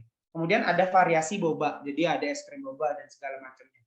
Sehingga Mixu menawarkan es krim yang enak dengan variasi rasa dan topping. Nah, ini yang teman-teman juga harus lakukan ketika teman-teman punya bisnis. Pastikan teman-teman bisa mendefine ekspektasinya dari produknya teman-teman apa, masalahnya customer itu ada apa, baru nanti dibikin kayak gini sampai teman-teman dapat kesimpulan bahwa teman-teman harus bikin produk yang A, B, C, D, E gitu. Oke, ini nanti saya lewatin gitu ya. Waktunya masih ada nggak ya? Nah, itu kan 10 menit aku udah diingetin ya. Oke, tapi kalau teman-teman sudah punya itu, baru teman-teman nanti bisa jalan. Tadinya saya pengen ngenalin bisnis model kanvas lagi, lebih luas lagi, Tapi nanti minta sama teman-teman agen info aja, kalau mereka berkenan, invite saya lagi, saya akan ajak teman-teman untuk masukkan value proposition tadi ke dalam 9 line box ini, gitu ya. Oke, kalau teman-teman sudah merasa produknya fit dengan produknya sudah fit, teman-teman masuk ke step berikutnya, yaitu learning the ropes, bahwa bisnisnya sekarang berubah, semua go digital, teman-teman boleh buka yang offline, tapi jangan lupa untuk merambah dunia online-nya juga. Karena dari data yang saya kumpulin, ternyata mayoritas sekarang customer itu sudah berjualan, sudah membeli secara online, walaupun sudah tidak pandemi, gitu ya. Menurun, emang sedikit turun permintaan di online, tapi tetap tinggi, gitu. Teman-teman harus aware terkait sosial media juga, kira-kira konten-konten apa aja yang bisa teman-teman buat ketika nanti teman-teman akan menghasilkan ataupun membuat campaign terkait bisnisnya teman-teman. Tapi yang paling pertama, kalau teman-teman punya bisnis, pastikan teman-teman udah punya Instagramnya, ataupun punya TikToknya, ataupun bikin toko di marketplace, gitu. Paling itu aja dari saya, karena waktunya cukup terbatas, jadinya ada beberapa part yang saya tidak bisa share lebih banyak, keterbatasan waktu. Oke, katanya Mark Zuckerberg gitu ya, the biggest mistake is not taking a risk. Bukan mistake. The biggest risk is not taking a risk. Jadi kalau teman-teman takut untuk mengambil resiko atau takut mengambil tantangan, sebenarnya teman-teman sudah menghadapi sebuah tantangan itu sendiri. Kalau teman-teman nggak berani ambil resiko, teman-teman udah berat nantinya. Teman-teman nggak belajar apa-apa, teman-teman nggak punya learning point apa-apa ketika bisnisnya teman-teman mau di-running. Itu aja dari aku balikin ke Putri, silahkan. Kayaknya cukup over ya. Mohon maaf banget nih. Oke, nggak apa-apa Kak Anton. Oke, itu tadi teman-teman pemaparan materi dari Kak Anton. Wah, tadi tuh udah ada beberapa keynote sih Kak yang aku catat, mulai dari yang kayak kenapa self-confidence itu penting dalam pembangunan atau pengembangan bisnis. Lalu juga tadi ada ngebahas nih tentang bagaimana kita build self-confidence-nya secara poin-poinnya ya. Ini ada juga tahu mengenai tentang diri kita, terus juga tahu tentang passion kita, know our research, terus juga do your research, and yang terakhir ya ini learning the ropes. Itu tadi bahkan udah dikasih ya tadi ya tentang value proposition canvasnya udah sampai benar-benar dikasih contohnya tadi, luar biasa sekali. Nah teman-teman, aku yakin teman-teman memiliki banyak sekali pertanyaan yang ingin ditanyakan kepada Kak Anton, sehingga kita sekarang akan membuka sesi Q&A. Bagi teman-teman yang ingin bertanya, teman-teman bisa menggunakan fitur raise hand dan juga mengaktifkan mikrofon dan juga kameranya. Bagi teman-teman yang ingin berinteraksi langsung dengan Kak Anton, atau teman-teman nih ada yang malu-malu kucing, bisa banget di fitur chat box-nya. Sini udah ada nih Kak satu yang angkat tangan nih, Kak Syukur. Halo Kak. Halo, selamat sore. Sore Kak. Iya, kasih moderator atas kesempatannya. Kita ke Kak Anton ya. Oke Kak Anton, izin bertanya. Dalam bisnis itu kan kita harus melihat dulu siapa kan ya, siapa target pasar kita. Nah setelah itu baru di mana kita mentargetkannya, tempatnya seperti apa, strategisnya di mana gitu kan. Lalu apa yang diinginkan supaya mempunyai emosional benefit. Nah itu ada nggak contoh kasus ya, misalkan dalam apa yang saya jelaskan tadi itu ada nggak contohnya supaya bisa berjalan dengan secara maksimal gitu Kak. Terus yang namanya kalau kita menargetkan sesuatu itu kan kita harus survei ya, bahkan kita harus terjun di dalamnya. Nah bahkan di where tadi di mana itu kadang kita diganggu sama ormas, apakah perlu kita mempunyai link juga untuk melakukan yang namanya perlindungan atau dekingan. Misalkan saya mempunyai link orang TNI, ya saya pasang stiker TNI atau koordinasi dulu dengan mereka gitu. Itu Kak, pasti Kak, supaya lancar gitu. Karena ada aja manusia-manusia pengganggu yang akan datang. Itu aja. Gimana tuh Kak Oke. menanggapi? Ya. Oke. Thank you Mas Syukur buat pertanyaannya. Oke, aku sedikit beda ya. Aku starting bukan dengan siapa target marketnya, tapi saya tanya ada masalahnya atau enggak. Gitu. Jadi, the problem banyak bisnis itu yang salah adalah ngerasa bahwa ada marketnya, tapi dia nggak ngerasa bahwa ada masalah. Jadi, value proposition canvas yang tadi saya jelasin adalah cara kita cari tahu dulu apakah benar punya masalah atau enggak. Maksudnya gimana sih? Oke, kita pengen teman-teman bisa lihat kok startup pada cepat gedenya karena berangkatnya bukan dari market tapi berangkatnya dari masalah gitu. Contohnya Evisery. Saya ambil, teman-teman tahu Evisery salah satu startup yang booming gitu ya karena dia ternyata mendigitalisasi industri perikanan. Karena apa? Ternyata ada masalahnya. Masalahnya banyak, masalahnya kompleks. Contohnya, oke, petambak itu kesulitan untuk punya peralatan yang proper dalam mengembangkan tambak mereka. Oke, fishery datang, mereka kasih alat, gitu. Jadi market selalu ada selama ada masalah. Jadi yang kita temuin dulu tuh masalah sebenarnya. Ada masalah di pertambakan atau di perikanan, berarti di situ akan ada market. Gitu. Itu yang pertama. Yang kedua, oke, karena tadi Masnya langsung pengen contoh yang real, saya pakai Evisery karena tadi saya udah ngambil satu Evisery ya. Teman-teman yang belum tahu boleh googling Evisery itu apa. Kemudian mereka itu pertama masalah yang diselesaikan masalah penambakan, masalah di distribusi juga ada ternyata. Yang pertama masalah distribusi bahwa petambak itu tidak mendapat harga yang layak dibandingkan dengan harga si maklarnya. Makanya Evisery juga ngebikin tools untuk mereka ngasih harganya yang layak ke maklar ataupun orang-orang yang mau beli di tangan pertama gitu. Itu yang kedua. Yang ketiga, masalahnya adalah kesegaran ikan. Controlling distribusi diambil juga sama Evisery gitu.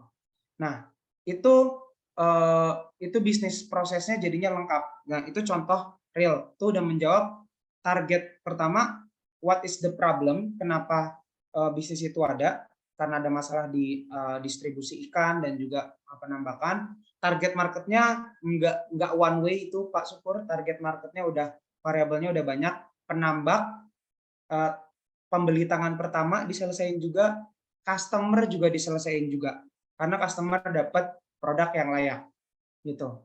Kemudian yang ketiga, where mereka berjualannya secara online dan offline, mereka support pakai digital infrastructure tentunya, lalu berjualan juga, mereka juga ada sales offline-nya yang go show gitu ya, ngecekin, mau monitoring dan segala macam gitu. Nah, pertanyaan yang terakhir tadi, apakah kita perlu, ini tergantung bisnisnya ya Pak Syukur ya, tergantung bisnisnya, apakah kita perlu backing-an dalam sebuah bisnis? Oke, ini balik lagi ke industrinya.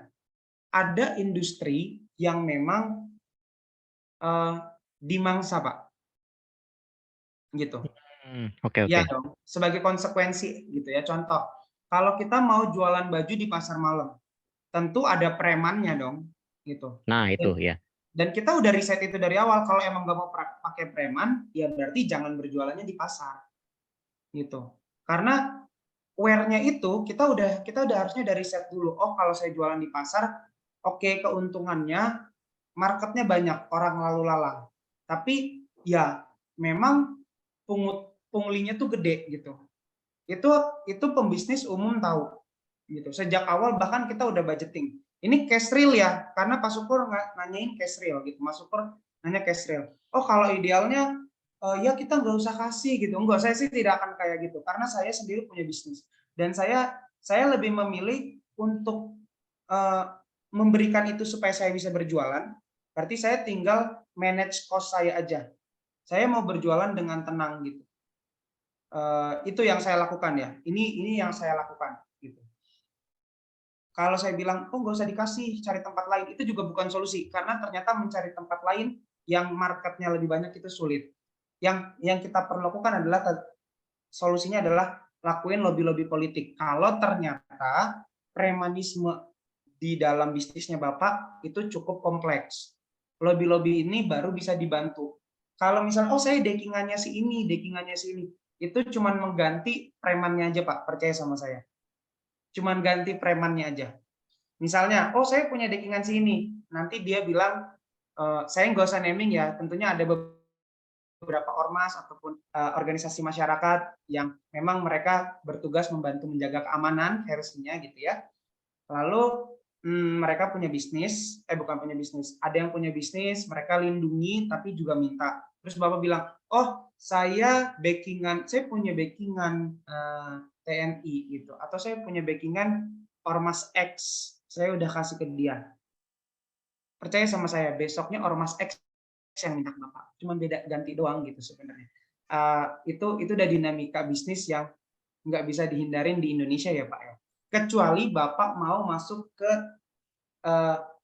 settle bisnis di mana tidak ada pungutan liar tapi sifatnya pembayaran resmi. Contohnya Bapak punya bisnisnya di toko yang elit gitu. Di mana situ sudah jelas pembagiannya. Oke, ini biaya tokonya, ini jasa IPL-nya untuk lingkungan keamanannya gitu. Ya kalau Bapak mau di industri yang kayak gitu atau mau di tempat yang kayak gitu itu nggak masalah Pak Syukur. Itu aja paling, semoga menjawab ya. Oke, terima kasih Kak Anton. Oke, thank you tadi pertanyaannya Kak Syukur dan juga jawabannya Kak Anton tadi. Yang paling aku keynote itu yang bagian itu sih Kak, yang kalau awal kita membuka usaha pertanyaannya adalah apakah ada masalahnya gitu ya, bukan yang target pasarnya kita siapa, sehingga ada pengembangan dan juga kita tahu nanti step-step apa yang bakal kita berikan pelayanannya gitu. Oke. Nah, ini juga ada pertanyaan nih Kak selanjutnya dari Jelita di kolom chat. Aku izin bacain ya Kak. Yani, bagaimana cara kita menekuni passion yang sedang kita jalani tanpa merasa jenuh? Karena terkadang saya merasa ada sesuatu hal yang membuat saya jenuh dengan passion yang sedang saya ikuti, namun terkadang juga saya bisa merasakan perasaan senang yang tidak terkontrol. Sekian Kak pertanyaannya Kak. Boleh dijawab Kak Anton? Oke, ini mungkin jawabannya agak ekstrim ya. Saya sama member-member saya selalu nekanin dua. Pertama, kamu harus punya mental illness. Yang kedua, kamu harus punya rasa bosan. Gitu. Ini juga aku kasih tahu ke Jelita ya. Kenapa? Ketika kita melakukan sesuatu secara terus-menerus, sangat umum kalau kita bosan. Terus kenapa? Gitu. Itu nggak ada masalah dengan bosan sebenarnya. The problem adalah kalau setelah bosan kita kabur. Tapi kalau setelah bosan kita nemuin hal menarik lagi di passion kita, ya nggak masalah juga. Gitu. Terus tadi aku juga bilang kita harus punya mental illness karena cuman orang-orang yang punya mental illness doang. Mental illness itu maksudnya bukan mental illness yang parah ya. Kayak misalnya stressful, merasa kayak kecewa gitu. Itu perlu banget. Karena dengan gitu teman-teman baru bisa naik kelas gitu. Oh, ini loh yang namanya sakit hati. Oh, ini loh yang namanya penolakan. Oh, ini yang namanya kerja keras gitu. Baru teman-teman bisa naik kelas. Jadi kalau menurut saya bosan itu bukan problem, bosan itu emang proses. Ketika teman-teman melakukan sesuatu. Contohnya kayak gini. Teman-teman jalan misalnya teman-teman dari sini ke Papua naik pesawat. Teman-teman excited naik pesawat. Di pesawat teman-teman bosan. Apakah teman-teman turun dari pesawat? Enggak kan? Enggak kan? Teman-teman ngelakuin aktivitas selingan lain sampai nanti akhirnya turun gitu. Yaitu udah satu part aja. Jadi bosan menurutku bukan sesuatu masalah. Justru dinikmatin aja. Oh, sekarang aku ngerasa bosan ya. Selingin apa ya? Iseng-iseng ya gitu. Kalau aku sih gitu biasanya. Gitu. Oke, semoga terjawab ya Kak Jelita untuk pertanyaannya. Kita next ya Kak ke pertanyaannya. Tadi ada pertanyaannya Kak Naufal tadi. Aku lihat. Sebentar Kak. Oke, pertanyaannya ini berkaitan dengan value proposition canvas. Kita sendiri yang memulai baru menemukan itu atau prediksi sebelum buka bisnis, entah itu dari mengamati pasar atau mengamati tren tadi. Oh, berarti pertanyaannya, kapan kita sebaiknya melakukan value proposition canvas, Kak? Apakah ketika sedang melakukan bisnisnya, setelah melakukan bisnisnya, atau sebelum kita memulai bisnisnya? Mungkin boleh jawab, Kak Anton? Oke. Oke, untuk ngelakuin proposition canvas, teman-teman ngelakuinnya bisa 3 kali. Bisa 3 kali, bisa terus-terus ya. Aku coba share screen lagi ya. Oke, kapan kita harus melakukan bisnis model canvas? Bisa dilakukan pertama, ketika teman-teman punya ide. Itu bisa dilakuin. Jadi teman-teman bikin dulu, misalnya pengen punya bisnis baju thrifting. Ya udah, bikin dulu aja. Oke, set, mulai bikin. Ternyata setelah jalan thrifting, sekarang tuh thriftingnya udah naik kelas, Kak. Mereka tuh nggak pengen thrifting yang digantung gitu doang. Mereka tuh pengen thrifting yang bener-bener baju thrifting tapi like new gitu. Oh, berarti aku bakal pakai apa nih gitu. Nah, itu nanti ada lagi. Teman-teman bisa bikin value proposition canvas yang baru, di mana paint-nya berarti berubah. Baju thriftingnya yang tadinya cuma kayak gimana, ternyata setelah ketemu market berubah. Marketnya pengennya thriftingnya itu jadi lebih elit. Oh ya udah, di sini banyak orang ragu sama kualitas thrifting, pengennya kayak yang baru gitu. Oh ya udah, di sini teman-teman tambahin aja. Oke, saya akan kasih satu service di mana semua baju thrifting saya nanti akan saya plastikin kayak di laundry supaya like new gitu. Itu boleh nggak sih? Boleh. Itu yang kedua. Ketika teman-teman punya ide, bikin dulu. Ketika teman-teman riset lagi, ternyata ada fakta baru. Dan yang terakhir nanti ketika marketnya benar-benar berubah total. Gitu. Itu boleh pakai dibikin lagi value proposition canvas-nya. Jadi ini value proposition itu bukan sesuatu yang kekal. Lagi-lagi saya bilang kayak tadi jawaban saya ke Mas Syukur, selama masih ada masalah dan masalahnya bertambah, value proposition canvas ini bisa bertambah. Kita ambil contoh aja deh. Teman-teman ngerasa nggak sih fitur-fitur di Shopee atau Tokopedia tuh nambah terus? Nah, itu berangkatnya dari masalah. Oh, tadinya Shopee nggak ada kolom chat. Orang kok jadi pada ngechat mulu ya ke CS. Oh ya udah, kita bikinin aja deh satu tools yang memang fungsinya untuk handling komplain di aplikasi gitu. Kayak gitu. Mereka ngerubah itu terus. Dan perubahan yang mereka lakukan itu berdasarkan tadi value proposition, tapi yang lebih kompleks ya tentunya. Bentuknya nggak sesederhana yang kayak saya buat tadi. Gitu sih. Oke, thank you Kak Anton atas jawabannya tadi untuk pertanyaan dari Naufal. Ya, ini berarti keynote-nya bisa dilakukan 3 kali ya Kak, dan itu perlu ada selalu pembaruan karena kita bisa melihat dari permasalahannya apakah bertambah atau bagaimana gitu. Oke Kak, selanjutnya kita akan move ke pertanyaan selanjutnya, yakni dari Vicky. Pertanyaannya yakni, apakah lingkungan atau support system yang kita miliki juga akan berpengaruh terhadap rasa percaya diri kita dalam memulai bisnis? Boleh dijawab, Kak Anton? Coba ulangin sekali lagi, aku poinnya belum dapat. Jadi pertanyaan dari Kak Vicky, yakni, apakah lingkungan atau support system yang kita miliki juga akan berpengaruh terhadap rasa percaya diri kita dalam memulai bisnis, Kak? Oke. Apakah lingkungan dan support system? Oke. Kalau menurut saya berpengaruh, tapi balik lagi ke orangnya, kontrol dirinya kita tuh udah tinggi atau belum. Contohnya gini, berpengaruh tuh dalam banyak hal. Kalau misalnya kamu bisnisnya nggak disukain sama keluarga atau teman, ya wajar dong kalau mereka nggak support. How if kalau ternyata Mas Vicky yakin kalau ternyata bisnis ini tuh oke, terus lu aja pada yang nggak tahu ini tuh bisnisnya oke, gue coba jalan dulu, nanti gue bakal tunjukin ini tuh bener. Nah, ya berpengaruh, tapi menurutku tidak signifikan ya.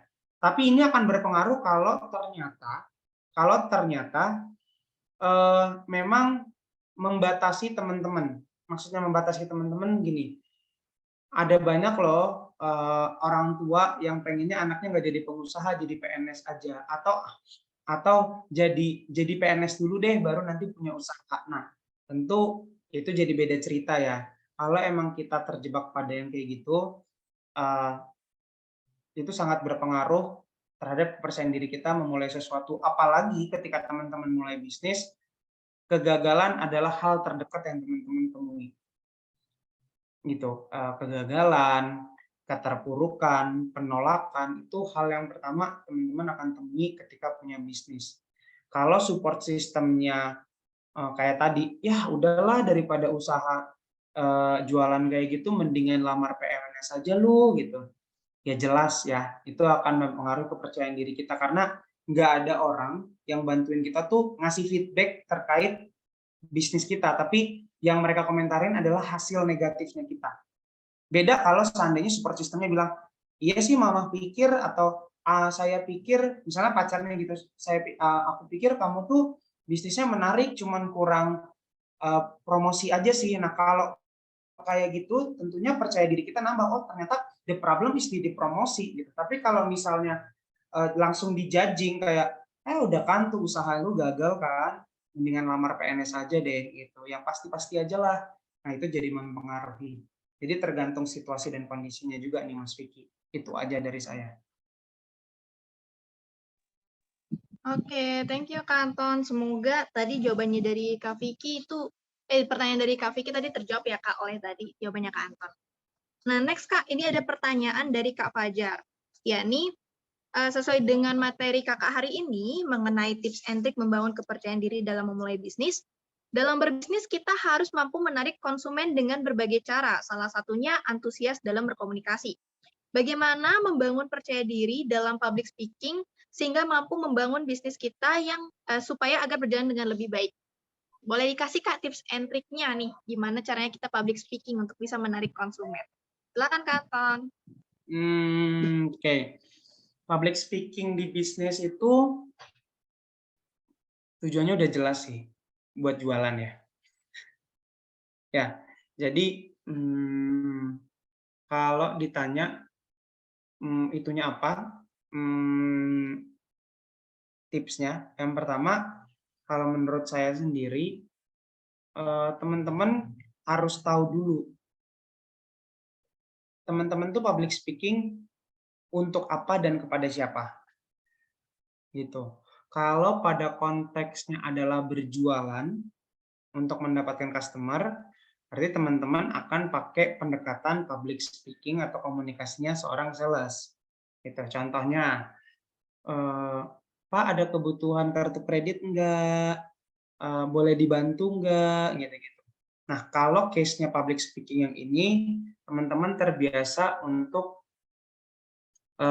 mencari tahu dulu. Public speaking yang tujuannya mencari tahu kebutuhan, baru teman-teman yang kedua adalah pahami produk atau bisnis yang teman-teman tawarkan. Gitu. Karena ketika nanti sudah keluar masalahnya atau hal yang bisa kita solusiin dan teman-teman nggak tahu produknya teman-teman, nggak hatam gitu ya, teman-teman akan terbata-bata, kredibilitas teman-teman akan jadi pertanyaan untuk calon customer. Jadi itu yang kedua buat public speaking-nya. Yang pertama tujuan yang jelas, yang kedua tahu produknya, dan yang ketiga buat saya ini beda-beda sih, beda-beda. Banyak orang yang punya beda-beda. Saya lebih suka untuk jadi orang yang berteman gitu. Jadi saya tidak pernah saya juga pernah jadi sales, saya tidak pernah menargetkan untuk menargetkan untuk dibeli. Tapi saya menargetkan untuk tambah orang yang kenal gitu. Karena itu penting nggak sih Mas? Penting. Karena nantinya akan mempengaruhi intonasi teman-teman berbicara. Ketika saya jadi trainer dan saya meeting marah-marah sama teman-teman member saya karena kerjaan yang nggak beres, itu beda kan gitu. Begitu juga dengan tadi. Ketika teman-teman memang maunya closing jualan, teman-teman akan nanya, jadi kapan Pak kita bisa meet up? Jadi kapan Pak kita bakal ketemu sama atasan Bapak? Gimana Pak, harganya cocok dong gitu. Tapi kalau memang angle-nya nambah pertemanan, kita akan nanya, ya paling itu aja presentasi dari saya Pak. Kalau memang nanti ada pertanyaan atau memang sekiranya cocok, nanti kita ngobrol lanjut ya Pak gitu. Vibe ketika teman-teman public speaking dengan tujuan yang closing pembelian dengan yang meninggalkan kesan itu tentunya akan beda. Itu yang pertama, kalau tujuannya selling, public speaking-nya. Kalau tujuannya adalah untuk presenting your business kayak ke investor, yang harus teman-teman tahu pertama adalah did you approve, kayak apakah bisnismu nge-approve kebutuhan, bukan kebutuhan ya. Apakah memang bisnismu tuh ada yang diselesaikan dari bisnis dirimu. Contoh, saya juga belajar ini dari CEO saya. Jadi ketika kita mau ngajuin ke investor, the top mind yang bakal diinformasiin adalah perusahaan ini ingin menyelesaikan masalah ini di Indonesia, gitu. Dan tentunya sama kayak yang sebelumnya, pengetahuan teman-teman terkait datanya, informasinya itu harus sudah hatam sehingga public speaking-nya lancar. Dan yang ketiga, pada case meyakinkan investor, yang kita perlukan adalah ketimbang public speaking yang kuat kayak GDID, teman-teman mungkin tahu ya, orang GDID yang katanya ada, mereka tuh jago bikin PPT doang gitu ya, jago presentasi doang gitu ya.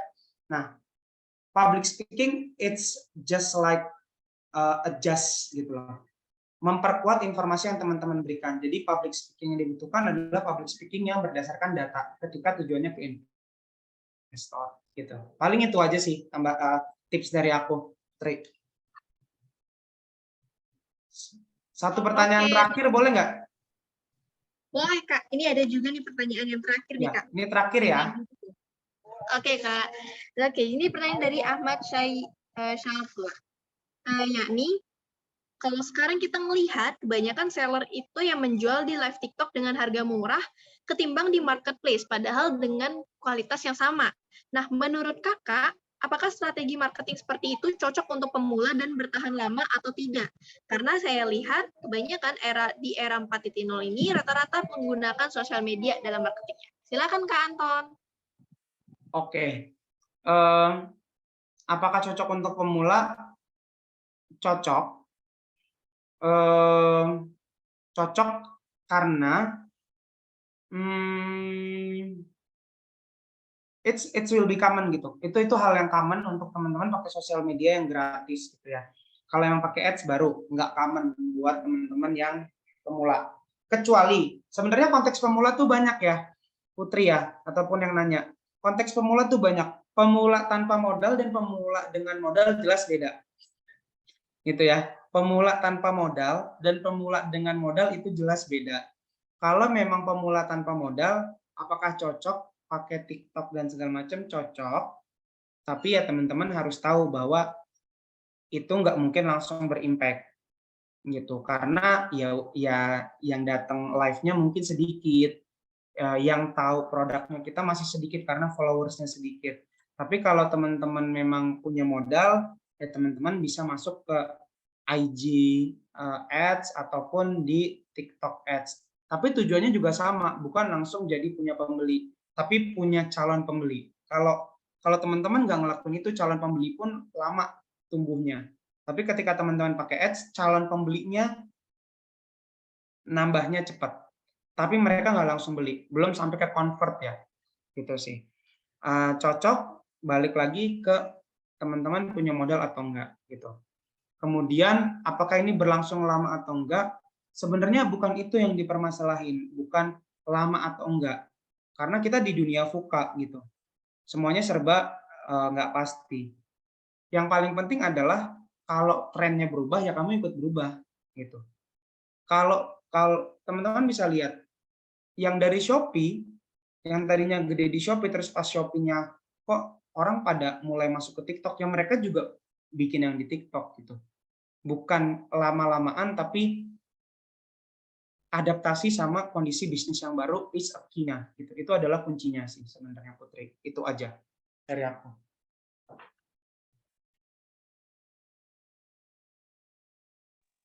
Oke, thank you Kak Anton. Tadi jawabannya, wah ini menambah insight baru ya. Teman-teman tadi yang dikatakan tadi kalau pemula itu ada banyak jenisnya, ada yang pemula tanpa modal dan juga ada pemula yang modal. Yang mana pemula tanpa modal sebenarnya juga cocok ya menggunakan itu, hanya saja mungkin tidak bisa nih langsung dapetin pembelinya karena balik lagi dengan algoritma dari sosial media itu sendiri. Terus juga yang tadi dibilang pemula dengan modal itu bisa menggunakan IG Ads atau juga sponsor TikTok, namun itu kembali lagi kepada apakah pembeli itu akan langsung action atau hanya untuk meningkatkan awareness saja. Oke, thank you Kak Anton untuk sesi materi kali ini dan juga Q&A-nya. Teman-teman, sayang sekali ya teman-teman, mungkin ada di sini teman-teman yang belum terjawab nih pertanyaannya.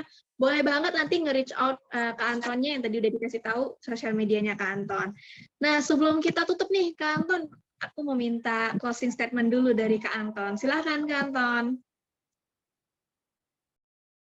Oke, closing statement-nya apa ya?